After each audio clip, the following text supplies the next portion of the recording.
Hi வணக்கம். உங்கள் ஆனந்த கண்மணி ஆனந்த நாவல் கீதம் சேனலை கேட்குறவங்க எல்லாரும் மறக்காமல் சப்ஸ்கிரைப் பண்ணிவிடுங்க. லைக் பண்ணுங்கள், கமெண்ட் பண்ணுங்கள், ஷேர் பண்ணுங்கள். வாங்க நாம் இப்போ கதை கேட்க போகலாமா? சுபலதாவின் உயிரே உன்னை தேடி அத்தியாயம் 2.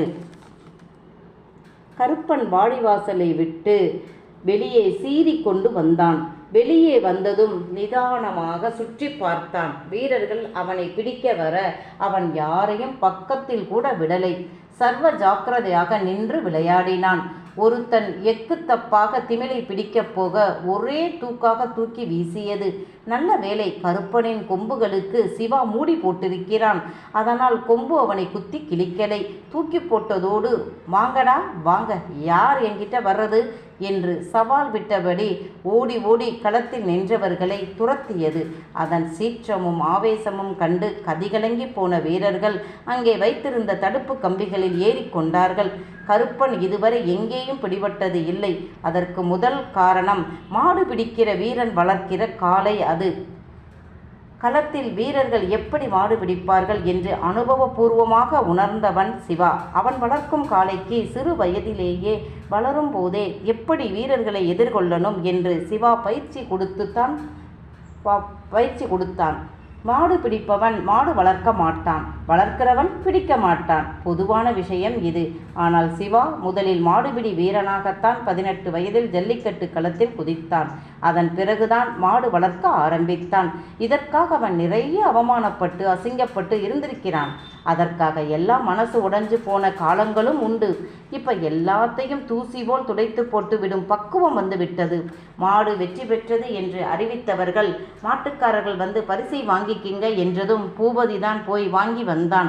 கருப்பனுக்கு தெரியும் இனி யாரும் அவனை பிடிக்க மாட்டார்கள் என்று. எனவே பூபதியின் பின்னே சென்றது. அதுவரை கருப்பன் களத்தில் நின்று விளையாடிய போது என்ன தப்பு செய்கிறான் என்று அவனை பார்த்தபடி இருந்த சிவா, பய தேறிட்டாண்டா என்று பூரிப்பாக நினைத்து கொண்டபடி குட்டி யானை அருகே போக அங்கே வந்த கருப்பன் அவனை மோந்து பார்த்து செல்ல முட்டி நின்றான். என்ன, நான் சரியா விளையாடினேனா என்று ஆசிரியரிடம் கேட்கும் மாணவன் போல் நின்றான். பரவாயில்லடா என்று அவனை தட்டி கொடுத்து சொன்ன சிவா அவனை தட்டி கொடுத்து சொன்னான் சிவா. அந்த குட்டி யானையின் ஒரு புறம் கருப்பன் வாங்கிய பரிசு இருக்க, டே சிவா, உன்னோட பரிசை எடுத்து போக வண்டி வர சொல்லி இருக்கேன் என்றான் பிரகாஷ். எப்பவுமே இதெல்லாம் அவர்கள் பொறுப்புதான். மாடு பிடிப்பதோடு அவன் வேலை முடிந்துவிடும். கருப்பனை அவிழ்த்து விடுவது, பரிசு வாங்குவது, சிவா வாங்கின பரிசுகளை ஒன்று சேர்த்து ஊருக்கு கொண்டு செல்வது எல்லாம் நண்பர்கள் வேலைதான். வேற ஒரு குட்டி யானையில் 3 பேரோ, 6 அண்டா, 4 ஃபேன், 4 சைக்கிள் எல்லாம் ஏற்றிக்கொண்டு ஊர் திரும்பினார்கள். டே, போகும்போது சாப்பிட்டுட்டு போகலாம் என்றான் பூபதி. அதன்படி மதுரை அவுட்டரில் ஒரு ஹோட்டலில் வேனை நிறுத்தி சாப்பிட்டு விட்டு கிளம்பினார்கள். ஊர் வந்து சேர மணி 10க்கு மேல் ஆனது. மிக பெரிய அந்த வீட்டின் பக்கவாட்டு கேட் அருகே போனதும் கேட் திறந்து கொண்டது.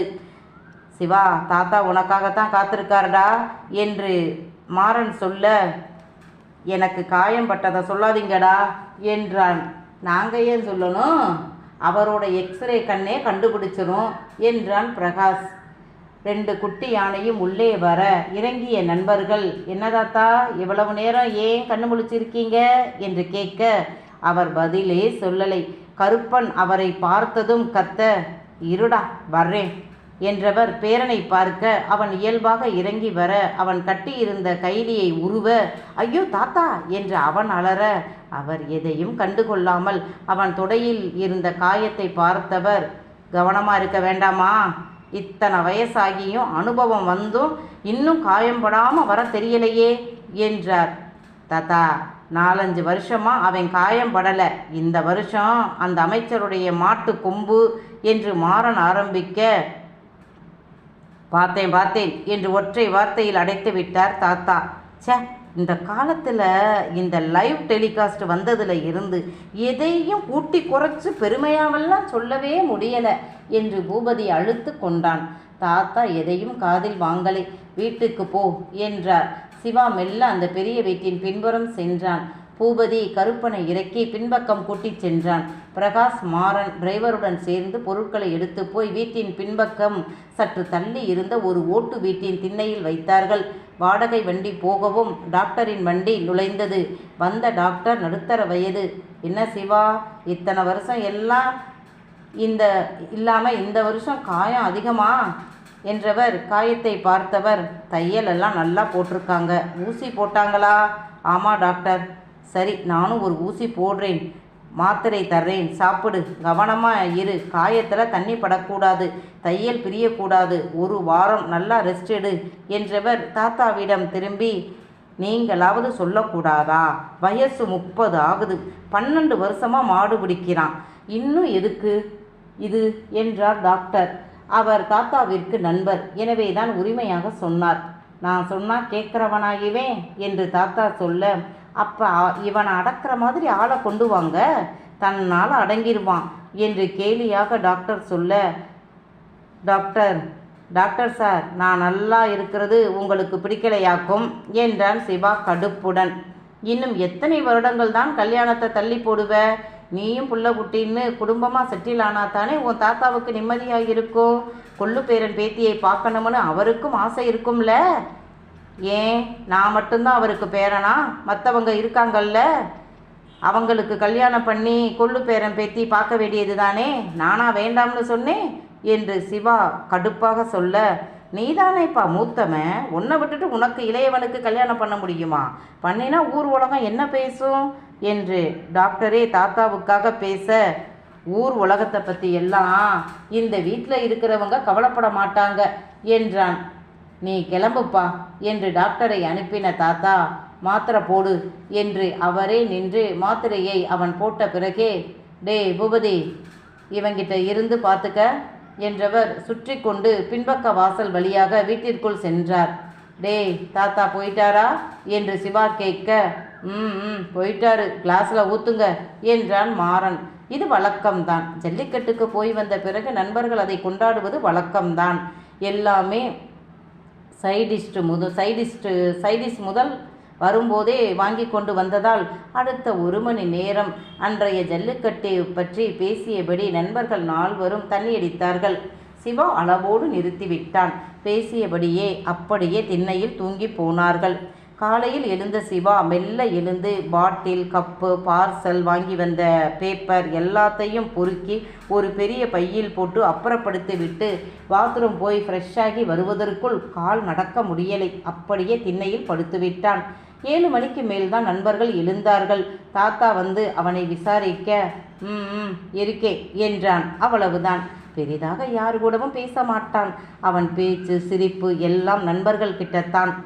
என் பொண்டாட்டி காலையிலேயே எனக்கு சுப்பிரபாதம் பாடியிருப்பா, நான் கிளம்புறேன்டா என்று மாறன் கிளம்ப கூடவே பிரகாஷும் கிளம்பிவிட்டான். பூபதி எழுந்து ஃப்ரெஷ்ஷாகி வந்தவன் அந்த சின்ன ஓட்டு வீட்டிற்குள் இருந்த சமையல் அறைக்கு சென்று காப்பி போட்டு கொண்டு வந்து நண்பனிடம் கொடுத்தவன் அங்கே இருந்த தாத்தாவுக்கும் கொடுத்தான். இது வழக்கம்தான். ஏன், சில சமயம் இங்கே சாப்பிடவும் செய்வார் தாத்தா. பூபதி தோட்டத்தில் போய் மாறி வந்துட்டானான்னு பார்த்துட்டு வந்து வேலையை ஆரம்பி என்றான் சிவா. அதெல்லாம் மாறி வந்து வேலையை பார்த்துக்கிட்டு தான் இருக்கிறான், நீ போய் இவனுக்கு சாப்பாடு செய் என்றார் தாத்தா. சரி என்ற பூபதி சமையல் அறைக்கு சென்றான். பூபதி நன்றாக சமையல் செய்வான்.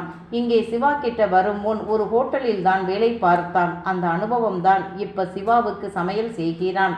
கடந்த 5 வருடங்களுக்கு மேலாகத்தான் பூபதி சிவா கூட இங்கே இந்த வீட்டில் இருக்கிறான். பூபதி பெரியவனுக்கு சாப்பாடு கொடுத்துட்டு மாத்திரை போட சொல்லு. நீயே கண்ணு முன்னாடி நின்று மாத்திரை போட சொல்லுடா, இல்லைன்னா படவா ராஸ்கல் ஏமாத்தி போடுவான். காயம் ஆழமாக இருக்கு, மாத்திரை மருந்து சாப்பிட்டாதான் காயம் ஆறும் என்ற தாத்தா பின்புற வாசல் வழியாக வீட்டிற்குள் சென்றார். அங்கே நடுகாலில் மொத்த குடும்பமும் இருந்தார்கள். தாத்தாவை பார்த்து அவர் மனைவி, என்ன பேரனுக்கு சாமரம் வீசி முடிஞ்சதா என்று நக்கலாக கேட்க, காதில் விழாத மாதிரி அவர் மகனுடன் பேச ஆரம்பித்தார். லேக்கா எப்போ வர்றாளாம் என்று கேட்க, இன்னும் 15 நாளில் அவ